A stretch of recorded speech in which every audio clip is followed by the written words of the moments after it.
Texas state senators unanimously passed a resolution condemning Communist China's practice of forced organ harvesting. A transplant specialist from a Texas clinic explains why this resolution is necessary. NTD's Allison Lee has the story.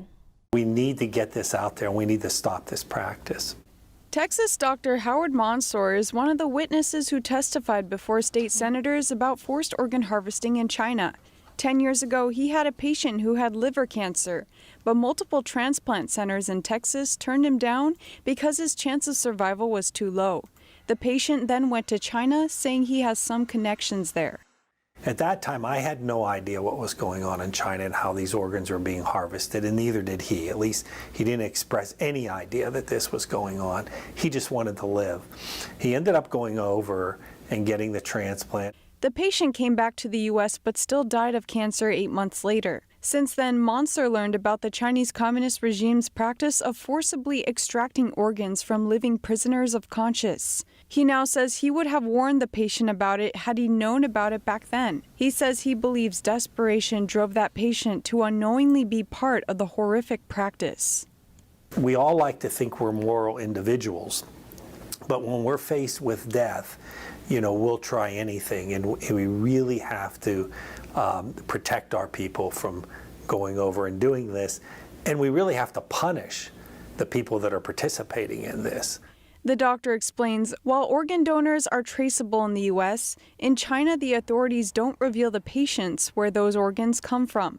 But many around the world still visit China for organ transplants because the wait time is significantly shorter there compared to the rest of the world. Since testifying to the Texas legislature, Mansour has talked to many fellow Americans and many in the science community about forced organ harvesting. I'll sit down and tell people what's going on in China. The look on people's eyes. People can't believe it. People can't believe it. That's going to be the challenge, to get people to believe this, because it sounds so horrific. In 2019, an independent international tribunal concluded that forced organ harvesting has been taking place in China for years and on a significant scale. Reports of the disturbing practice first emerged in 2006. Prisoners of conscience, including political prisoners, Uyghurs, and adherents of the spiritual practice Falun Dafa, are believed to be the primary source of organs. Mansour says we need to raise awareness about it, not only because it's immoral, but also because Americans must understand the mindset behind a regime that would do such a thing.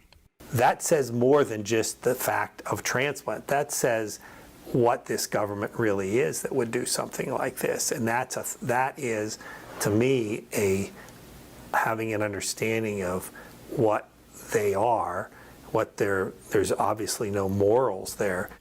Mansour believes the Chinese regime's immorality is also a threat to Americans. He hopes the resolution can encourage medical professionals to warn their patients about forced organ harvesting in China. That way, they can both protect Texans from unknowingly partaking in such a practice and help curb the practice, he says.